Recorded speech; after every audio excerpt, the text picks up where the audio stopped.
final guests are probably the most famous band in the world. They rocked the world and wowed the royals. They're estimated to have earned £8 million each this year. They've sold over 25 million albums and singles. Most of the planet predicted a speedy fall from the top. But 5 powerful girls, Ginger, Posh, Scary, Sporty, and Baby Spice, refused to just go away. The hysteria and the hype begins this week with the release of the album that many believe will be the biggest record of the year. And they now have a new CD entitled Spice World and an upcoming movie by the same name. It opens nationwide January 23rd. Here they are, Spice Girls. The Spice Girls, 5 of the 90s biggest stars. While they may not have been England's first pop phenomenon, and they certainly weren't the last, they absolutely carved an indelible image in pop culture history. A bright, colorful image that will stay in the minds of music lovers for as long as Wannabe sticks in people's heads at 3 a.m. But what if there was a darker side to their fame? No, not scandal, not betrayal, not even heartbreak. Just a literal darker side. Like just grays and blacks in a futuristic landscape. That'd be weird, right?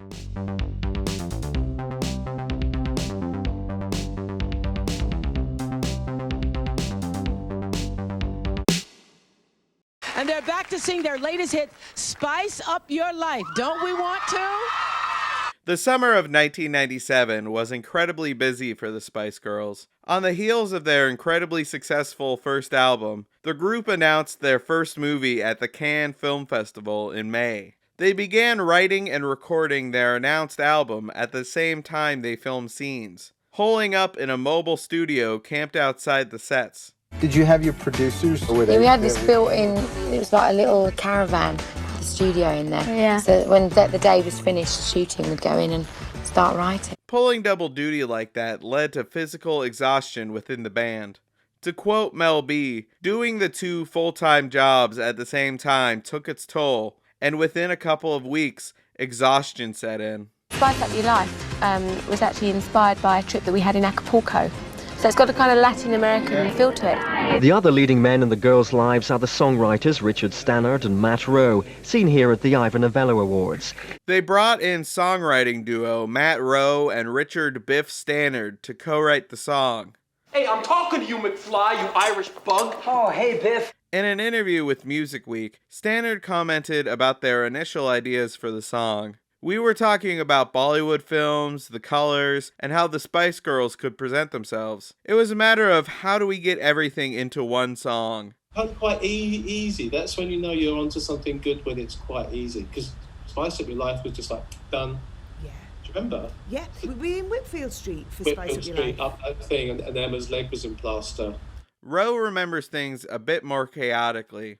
It had been booked in that they were coming in to record their next single and write it with us. It was at Whitfield Street Studios, and there was going to be an MTV crew there filming them as they did this, which there was. Well, how on earth can you possibly do this? You can't write and record a song in half an hour with a film crew watching. God, I need to find those tapes.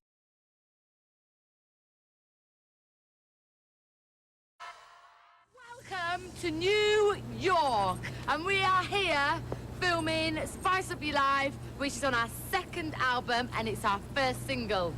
Hope you enjoy it. Bye! Bam! History has not always been kind to the Spice Girls, so I'm gonna try not to harp on them too much unnecessarily. However, I can't stop myself here. Man, this bleak world sucks. If only someone could come in and brighten up this gray life. This video wants to be Blade Runner, but comes a lot closer to The Fifth Element. Somehow, despite the general distaste for advertising and product placement in music videos, there's a ton of barely changed parody logos in this video. Let's see, there's Burger King, Starbucks, Virgin Records, and Star Wars? You're putting in an ad for Star Wars. Listen to me, the spice must flow. I pretty much missed the Spice Girls phenomenon, seeing as I was only 2 at the time. But wasn't their whole thing wearing bright, colorful outfits? If they're trying to spice up this gray, muted nightmare world, why wouldn't they wear their usual vibrant neon colors? Did she just flip me off? Zoom and enhance. She did, I knew it! In 40 years, we're going to learn that these gold dice are actually very important to Victoria Beckham's character. Who is this Banana Republic dictator? Shouldn't the Spice Girls be fighting her if they want to dismantle this dystopian society? They play the same breathing sound effect 3 times in a row. Wow, I can't believe that all of these people are still in prison. Don't they know that their lives just got spiced up? It was incredible that the second album was as good as it was, actually, because the pressures that were on us, and like you say, making a movie at the same time, it was crazy. I mean, thank goodness for people like you that knew us well enough that you could go, right, getting a bit above your station now. The song debuted at number 8 on the Billboard Hot 100, but its opening at number 1 in the UK ensured that the Spice Girls became the first band to reach number 1 with its first 5 singles. Our first film is Spice World, and there is an honored tradition of rock and rollers appearing in some awfully good movies early on in their careers, films that capture and amplify the spirit of the performers. Sorry, Spice World is not in that league. Hardly. Spice World the film was a box office success, earning $100 million worldwide on a $25 million budget, but it was a critical flop. Many reviewers pointed to the lack of a cohesive plot as the biggest issue with the film. It was nominated for 7 Razzies, including Worst Picture, and the Spice Girls won for Worst New Star. Has everyone met Marcus, the director? Hi, everybody. I'm the spoiled sport. The video's director, Marcus Nispel, has had a weirdly varied career. Besides this video, he directed a lot of videos for legacy artists' 90s hits. He made Cher's Walkin' in Memphis, Billy Joel's Lullaby Goodnight My Angel, Elton John's Recover My Soul, and a handful of Bryan Adams videos. Hey, it's Melanie C again. He then pivoted to horror and fantasy remakes. He directed 2003's The Texas Chainsaw Massacre, 2004's Frankenstein, 2009's Friday the 13th, and 2011's Conan the Barbarian. After writing and directing 2015's Exeter, he has not directed a film to date. I think there are very, very few artists that are willing to do fun stuff right now. They take them all very, very, very, very, very serious. So I always enjoy if somebody comes along that's a bit more theatrical, you know. Do you remember the original video was going to be on a mountain in India? No. Do you remember that? I wish it was. I remember Jerry telling me and thinking like, I mean, they're big, but that's expensive. Reports differ on who created the idea for the video. According to Nispel, the concept came to him via fax and a sketch signed Ginger Spice. But according to Mel B's autobiography, the group wasn't consulted on the video and actually wanted a carnival party theme. I am really looking forward to it. I mean, we haven't worked with the director before. He seems really nice. His previous work is fantastic. So yeah, I think it's more of a mature look for us. I think for this single, everyone expected us to be dressed in carnival clothes, in Rio. So I think this is a bit of a different feel for the video, so that should be good. The video's final theme was apparently thrust on the group by Nispel and the label, and because of their hectic schedule, no one in the band had the time or energy to fight it. It wasn't right. I don't think any of us liked it much, even though we enjoyed making it. I still can't understand what's going on in it half the time. I'm now very invested in the feud of who created the concept of the video. I have to say, it was probably Nispel, because it looks nothing like the band's other videos.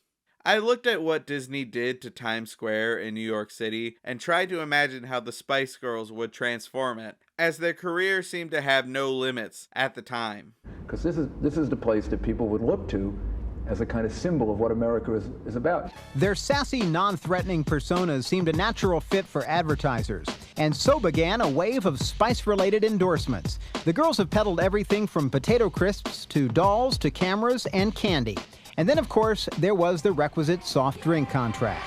The Spice Girls were routinely criticized for selling out. The amount of endorsements that the band signed became a sticking point for many of their detractors, who claim that the constant stream of brand deals diminished the band's image. So the several shameless chills throughout the video seem like a weird extension of their side hustle. I just hope Starbucks and Burger King paid well, at least. Contract or no, I will not bow to any sponsor. My biggest problem with the video isn't even the constant brand deals. It's that the shameless plugs seem to be the only thing that happens throughout the video. You'd think that the Spice Girls spicing up these people's lives would bring some kind of fundamental change, but everything is essentially the same from beginning to end. Nothing will fundamentally change. These people are still in prison, and this guy is still passed out on the floor. The only difference is that there's a few more ads in Times Square. I'm sorry, Spice Square.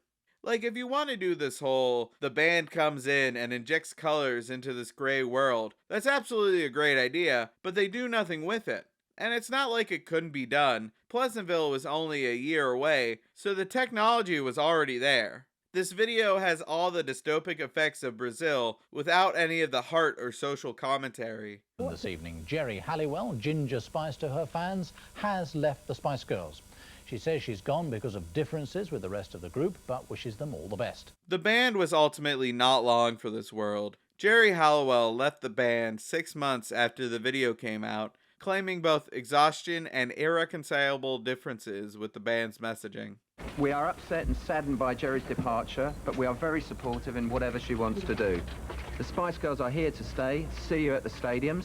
They limped along, performing a 1998 world tour and releasing a third album, Forever, before eventually breaking up in the year 2000. Did the Spice Girls deserve this career decline after reaching such staggering heights? Maybe, maybe not, but who am I to judge? I've never performed at the Olympics.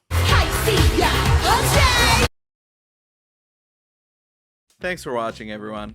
I always appreciate people liking and sharing my videos, and be sure to subscribe so you don't miss the next episode. Do you know a terrible music video you'd love to see me cover? Drop it in the comments, and as always, I'll see you in the next one. Go on, go on! Girl power. Yeah!